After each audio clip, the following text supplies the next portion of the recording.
Hello, everybody out there. Susan May, live from Perth, Australia. I think I'm probably on my own at the moment, but hopefully somebody will join me so I'm not just talking to myself. But I thought, because we've been talking in the gang about reading my short stories, which is awesome. I don't know who came up with that idea, me or somebody. Anyway, so I thought to launch it, we might just talk about short stories because I think they're quite special. I love writing short stories. I haven't written any for a while. I'm working.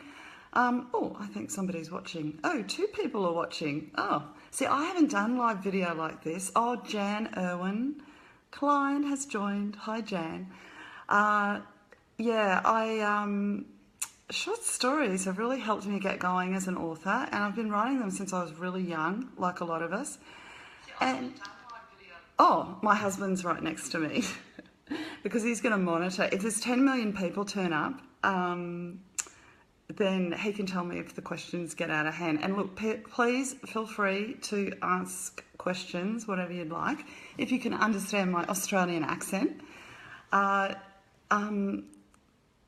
Matteo has joined. Hello to New York.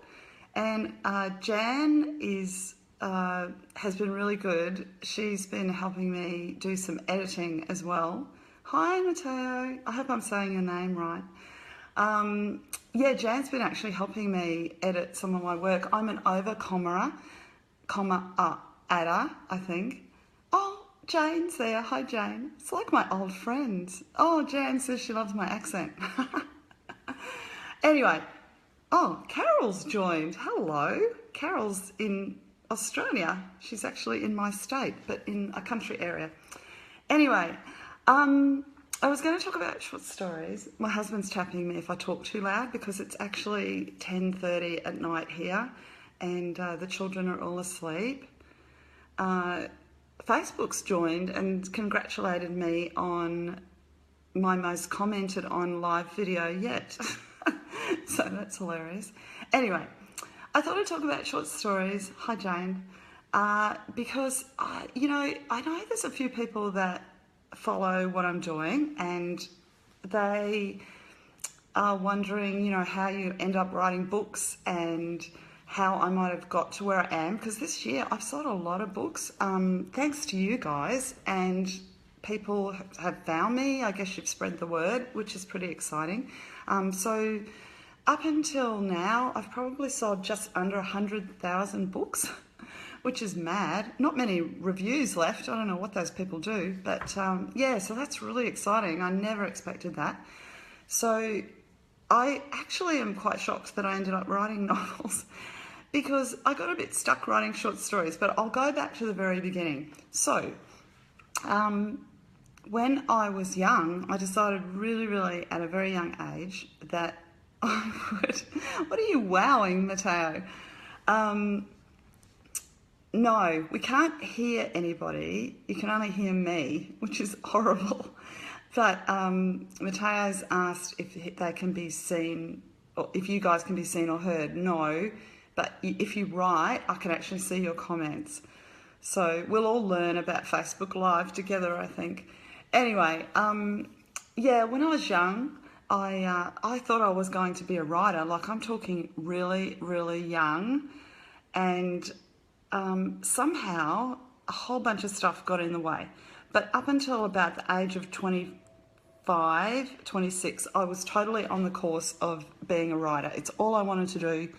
And I used to write. I did some courses on creative writing in my early 20s. I didn't study it. I don't think we had university courses in my day to study writing. So I did a course over a year learning how to do it, and I wrote a whole bunch of short stories in that. I really enjoyed them. They were the same kind of stories I write now. They were ghost stories and snuff movie stories. I don't know where it comes from. Really weird stuff. So the woman who was teaching us, she didn't like what I was writing. She liked literary stuff, and I always thought it was so boring. Nothing against literary writers, but I gave her a Stephen King book because I just was obsessed with him. This is the 80s. and I think he'd only written a few books, and she told me that he was a terrible writer and she couldn't see much future if I wanted to write like him, which is kind of funny. Yes, I know Matteo Snuff. I don't know what I've done with that Snuff short story. It's okay. It was actually quite good. I might still have it. Anyway, so I leave where I come from, which is Brisbane. I was born and bred, which is on the east coast side of Australia, and just up about 10 hours north if you're driving from Sydney. Everyone knows where Sydney is. And I came to Perth, and when I got to Perth, I thought, I think I still wanted to study some more writing and continue to write. And this is before we had computers. So I was typing on a golf ball typewriter. Yeah, that's right, Jan. Some teachers only want you to write what they want to write. So I would like to show that woman what happens when you try and write like Stephen King now. But anyway, she was a lot older. But I learned some good stuff off her, very technical stuff that I thought was really boring, and I realised those are not good teachers, Jan says. But I learned a lot of discipline, actually, with writing, and I thought it was really boring that we had to, like, describe fireplaces and very dull things. I wanted to write stories, but I've actually learned a lot from that. You do need to know some technical stuff to write. Anyway, where was I? Yeah, so I come to Perth. I study writing for film and television in I think it was about an 8-week course. And I wrote Matteo, you would like this. I wrote a treatment for a film, not a treatment, an idea for a homework. I can't think what you call it. And I gave it to the teacher. It was an assignment. And he said to me, that's good enough to get a grant to write the screenplay from the government. They give grants out here for if they think you might have a chance of making some money out of something creative. So anyway, he was so kind. I met with him every week for maybe about 3 months, and he gave up his time, this guy, to help this silly 27-year-old. And then I got this opportunity to go into a business, which turned out to be really successful in video games. And, well, it wasn't video games at the time. It was an office equipment business that became video games. Anyway, so I went down and I saw him and I said, look, after he'd helped me, I'm really sorry. I've got this opportunity to join a business or to be involved in a business, and I don't want to be a poor writer. So I'm going to sell my soul to the devil. And when I've got enough money to live comfortably, I'll buy it back. So this guy said to me, I don't think that's how it works. I don't think you're ever getting your soul back if you stop now. But I was a bit stupid and ungrateful because this was a guy who was a producer. He ended up getting his wife to work with me, and she'd run some awards in Australia for her films that she'd written. So it was just a stupid move on my part. Anyway, I get into this business. Oh, hello, Ola. She's joined us from Poland. Yeah, so I ended up stopping writing because I got into this business. It wasn't easy, but it ended up building up to a really big business when the video game industry started in about 92. I got into the video game industry, the business morphed, and ended up growing this huge business. So I put all my creativity into my business and I didn't write. So then I had my first child when I was 40. I know, I waited a long time. I had a business. And I kind of fiddled around with different stuff and internet stuff because the internet was happening. That was 2000. And then finally, now this is the bit that might inspire some people out there. I thought in the year 2010, I'm turning 50. I don't feel very happy with what I'm doing, and I should give writing a go. And there was a bit more to the story, how it ended up happening, I guess. But I ran into a woman that, bizarrely, get this, streets of Tokyo, we were up there on a sort of a business trip, my husband and I, run into this woman that we knew through the business. I'd never met her before, but I had met her husband, and ended up connecting on Facebook. She talks about writing a poem a day for a year to create a discipline and blogging it. And I was really inspired. So I said to her, if you write a poem a day, I'm going to write a page a day and I'll see what happens. Because what I want at the end of the year is a book. And she'd said what she wanted, she didn't care about writing a poem every day or each poem. She cared about having 365 poems at the end of the year. So off I went. It took me to write a page, I think approximately an hour and a half. It took me so long. So I kept that up for a couple of months, and then I realised I created a habit. I don't think I wrote very good stuff, but it was a habit. So anyway, to cut a long story short, I started writing short stories. Hi, Christina. Christina has just joined, and she's in Perth, so that's very nice. So anyway, I started, my husband's tapping me, I'm talking too loud. So I ended up, yay, Christina says. Okay, so in the end, somewhere along the way in the first year and a half, I suddenly realised that I had to, it is cool, Christina. I realised that that I turned into a writer, that I needed to write. I wasn't writing because I told myself I had to write every single day. It was just a habit. Now, when it is in your blood, you end up finding, well, if you don't write every day, which happens because sometimes stuff happens, it's okay because you have to go back to it. You don't have a choice anymore. It isn't a thing that you can give up. So that was a great thing. So if you're out there and you're thinking, I want to be a writer, the best advice I could give you is to start. Don't pick a day in the future, tomorrow, get up, or if you're up now, go and write a paragraph. Just tell yourself a paragraph every day, a page every day, whatever it is.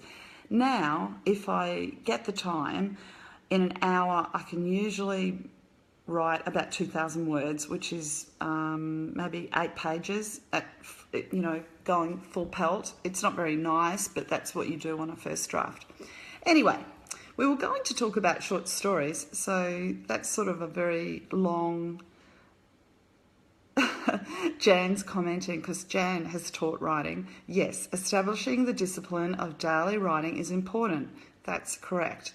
And the other thing you need to know about writing, that you only learn from doing it, is that you get better as you write. I don't know how you get better, you just get better. Because when I first started writing, I thought, okay, how am I going to get better at this? I could feel I needed to do it. So that's how short stories came into it. I started entering short story competitions, and I did it for a couple of reasons. I wanted to have the discipline of writing to a deadline, and I wanted to try and write things that I'd never written before.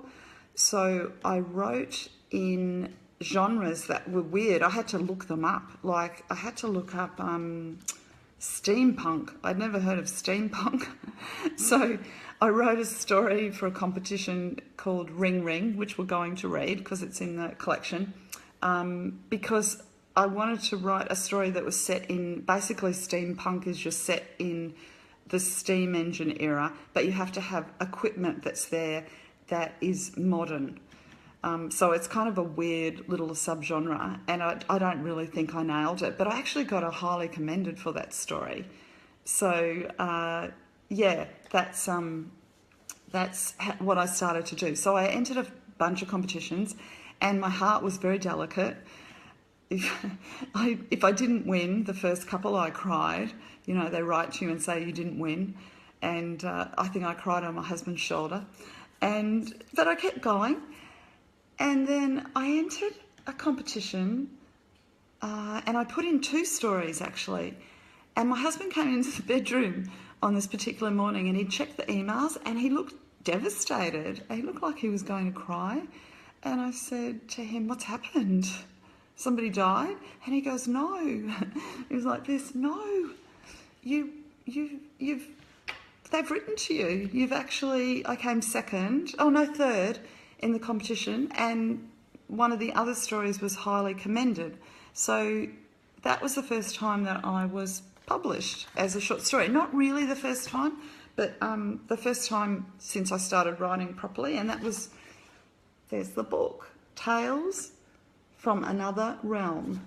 So Susan May's stories are in there, my stories. So I can't remember actually which stories they were. Ring Ring, and I'll give it to the husband, he can read and check. But actually, funnily enough, when I first got here, I wrote a few short stories, and they got published in like a university paper. Look, I've still got it. The Horror Piffle.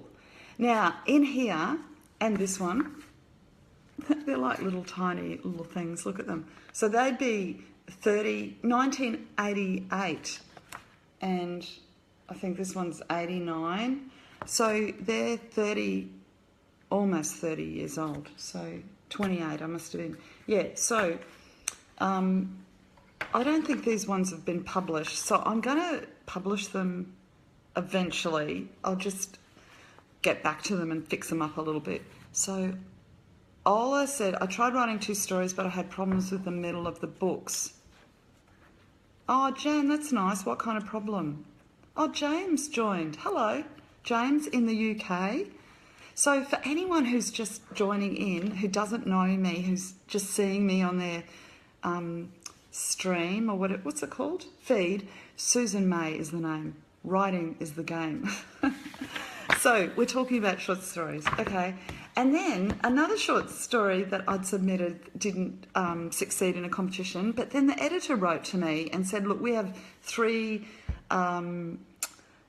judges and they all have to agree on stories. And he said, even though your story wasn't picked, I loved it, so I'm doing a book of short stories as an editor's pick. This is an Australian site. And he said, I'd really like to publish your story. So that was this one called The Bridge. And I think Do Us Part, that we will probably be reading in the next week or so, was the one he picked, I think, if you can check, husband, secretary. Oh, okay. So the ones that won who came third in this and was highly commended was Gone, was the one. So some people will know that one. We'll be reading that one too, because that's quite, I liked that one. I've actually, when I did the collection, ta-da, I went back and edited that and actually added about, I think 1,000 words onto that. Author's Fiddle. Seriously, we're like that. Hang on, my battery's running out. Now, where was I? We're talking about short stories. Okay, Ola, you mentioned that you have difficulty finishing a book. What am I looking at? My husband, just speak, it's okay. A thesis. Oh, she's difficulty with thesis. If you have difficulty writing a book, I suggest maybe trying short stories, because do you know what? It really teaches you a discipline, because what you learn with a short story is where to enter a story and where to exit, because there's quite a different discipline with them.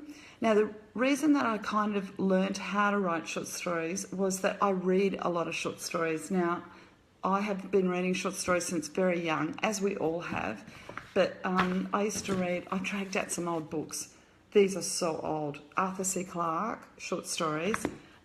Love this guy's short stories. This is one of the first short story books that I bought. A Quiver Full of Arrows, Jeffrey Archer. If you haven't read it, they're genius. There's one in there that I kind of replicated over and over. It's the twist. It's the art of the twist. You know, there's a trick to that, and if you read enough short stories, you can see the mechanisms in place. But basically, an author that writes short stories is a magician. You're looking here, but I'm over here. But I'm telling you, look there, and that's the trick. You don't know what you're missing because I've diverted you somewhere else. And I enjoy doing that. I mean, look, sometimes you're going to guess, I'm sure, but there's a few, I guarantee. And that's why in The Troubles Keeper, people said they guessed Deadly Messengers, my second book, who was committing the crimes. That's because you were meant to. It was all about how, not the person. But that's okay, because then what I did was in Troubles Keeper, I thought, right, guess this one. No way. So hopefully you didn't, and if you haven't read it, you should. So then, when it comes to the short stories, I spent the next 3 years writing short stories, winning competitions. I won a couple as well, some in the UK as well as Australia. You don't win very much, but it's more that it sort of tells you you're on the right track. And then I started to struggle. I'd written 2 books which haven't been published. I've still got them sitting there. In fact, I've written 3 books that haven't been published. One's edited as well, but I've never looked at the edits. And what happened was I wrote back again. And short stories, do you focus more so on... Sorry, Mateo's asking a question. Do you focus more so on the situation than your longer works as opposed to characters? In short stories, does the character building take second to plot? Good question. Okay. And Jan saying, my creative writing students worked on poetry and prose. I can't read that. I worked on a short story, took them through the process before I even suggested they try a novel. That's correct. Novels are tough, honestly, and it's a long commitment. Now, the reason that I still write short stories, well, I'm in the middle of one, I'm just trying to get to it, too busy, is there's a few reasons to write a short story. First of all, it does build a discipline. It's not as daunting, you know, like if you can... Short stories, 1,000 words, that's 3 pages. That's not so hard to do. And you then get that feeling of finishing. I finished something. I can show it to somebody and they can say it's good or it's not good, but you can work on it. The other thing is, if you're writing for competitions, you have a word count that you write to. So a lot of them are quite short because they don't want to be reading, 10,000 words for these competitions. So most of them are 2,000, 3,000 words. Some are 1,000. I did one that was 500. That is tough because you have to look at every single word. Telling a story, middle, beginning, end, with a twist, with 500 words, it's a killer. So mostly I like writing a short story that's about 3,000 words, for these competitions. And that's not as hard. So... that teaches you to really look at each sentence and each word and decide whether it's valuable enough to leave in there, because you find you have to cut a lot to tell a story and to get your twist in. So when it comes to things like that, do I focus? I start off a short story with an idea, as I do with my books. And it's different, I think, all the time. But when you come up with an idea, for instance, the war veteran, there's an interesting one that we're going to start reading. So the war veteran, that was kind of almost a commissioned story in that I had met Hugh Howey. I don't know if you guys know about Hugh Howey, but he was the kind of the first really big indie author that signed a publishing deal as well. I mean, there was a couple before that, but Hugh became quite famous because he refused to give up his ebook rights, even though they offered him a lot of money. And my husband's saying 6 minutes left till 11 o'clock when I said I'd finish. I can talk, people. I can talk.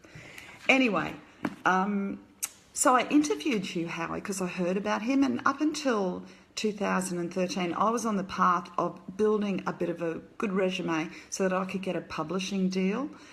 So I thought I wasn't interested in being an independent author, but I'd read about this Hugh Howey. Someone had told me about him. I read his book Wool, which is an excellent book. I really like that series. It's a great science fiction series. There's a lot to it. And he is a talented guy.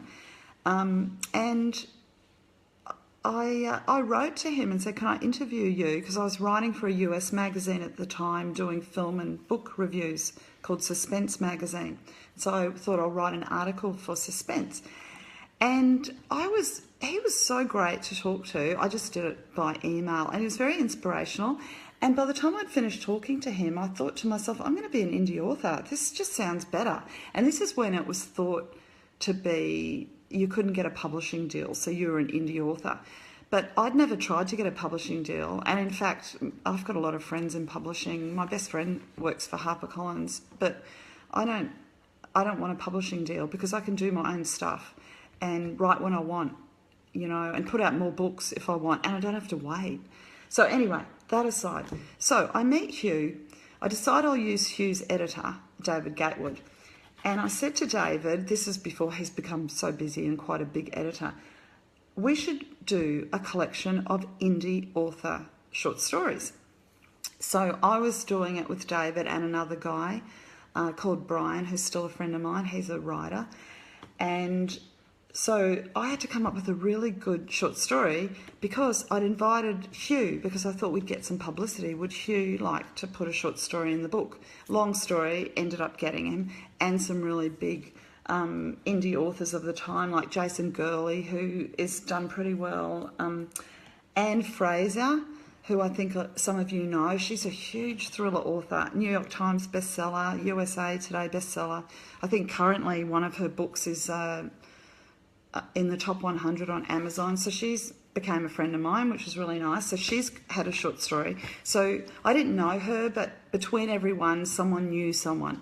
So anyway, I'm thinking, I'm nobody in Australia, just really getting going. Haven't written a book. These guys have written books. I better write a good short story because I'm also putting the collection together.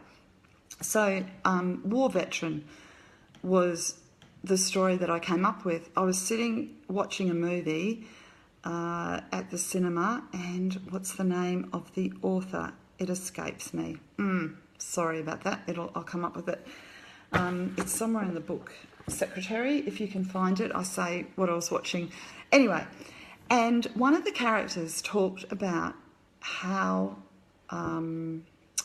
terrible war was because this author, who I will find the name, it's in the From the Imagination Vault at the end. He talked about the fact that he saw mortar rounds exploding in his lounge room and his bedroom. And he was obviously talking about post-traumatic stress syndrome. And this is since the Second World War. So you're talking 60 years later. And I thought, wow, what kind of impact is that? And I thought there's a story there about Salinger. Catcher in the Rye. That's right, Catcher in the Rye. So J.D. Salinger. So this was a documentary about him, and this was a friend of his because Salinger was in the war, and he knew him in the war. So I started off with the idea of seeing these mortar rounds exploding outside your window or in your lounge, and what if that was real? So a really Twilight Zone thing. So what if this poor man had seen this all his life and one night it became real? So that's how I started the story. So I think like a lot of my stories, and I think a lot of authors, I just have a setup where I have just an idea of something that I want to explore, and then I have to find the character that can tell that story that makes it relevant. And so, of course, the only character that could tell that story is a war veteran. And it had to be a guy who, I'll have to read the story now, but I think he was in his 80s. Tell your hubby he should say hello before you sign off. He's your biggest fan and supporter. Okay, thank you, Jan, I will.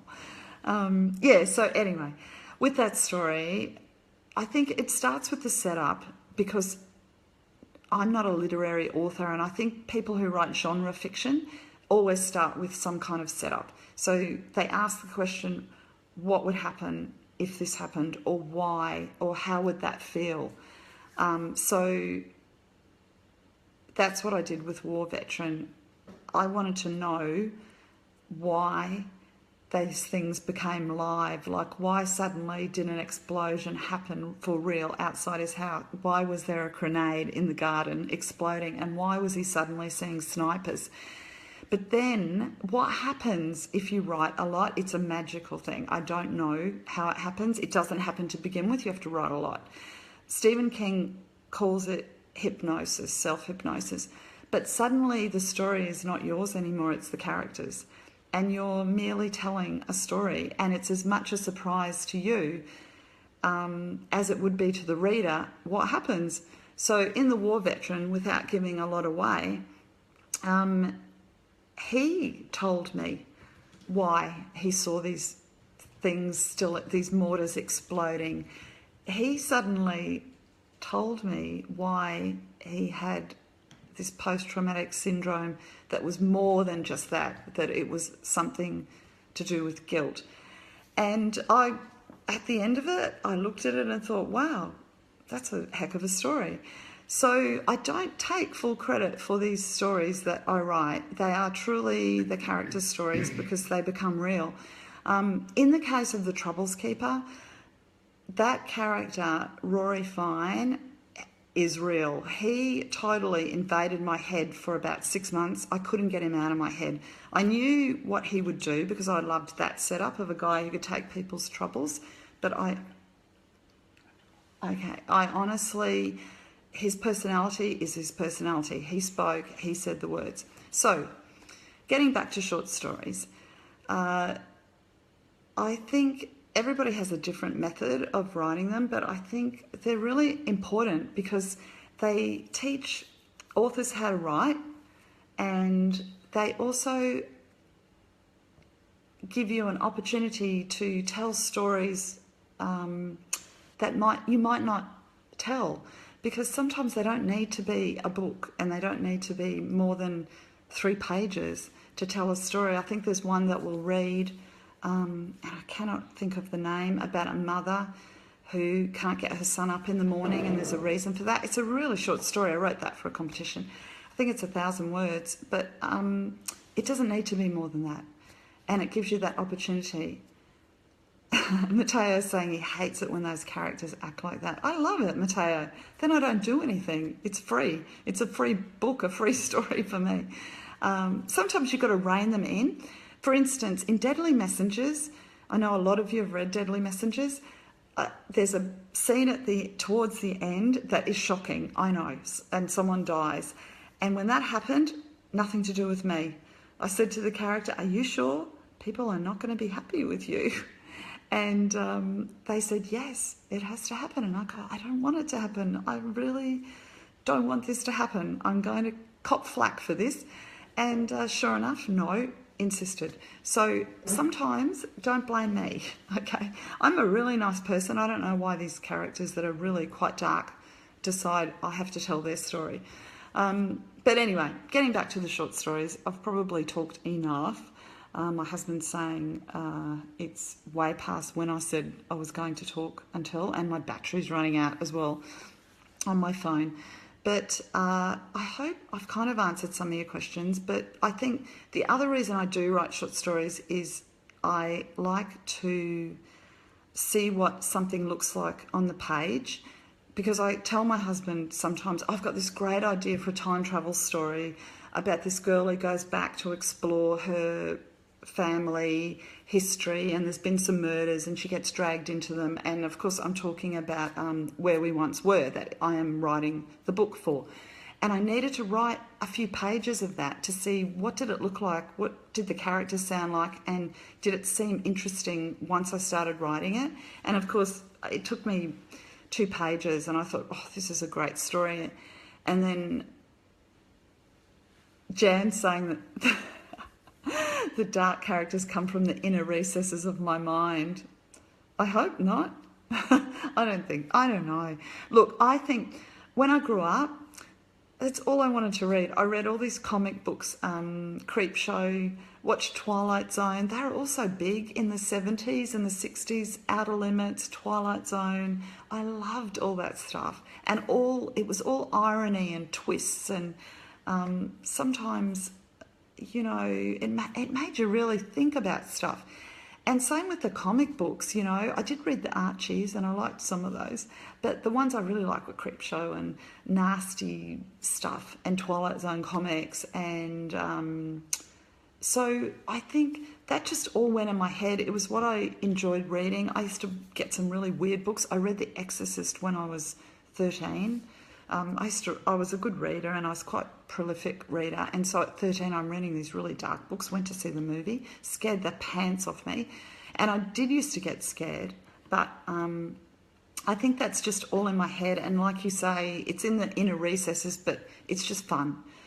So I don't know how much battery I've got left, so I'm probably going to have to sign off, but I really thank everybody for joining in. I didn't think anybody would come along, so I'm really thrilled that you did. I think we can have a lot of fun doing the read along, so we can learn a little bit about short stories. I haven't read my short stories in a long time. Creating the dark one, not the dimension. Ola, I don't know what that means, but type some more and I'll work it out.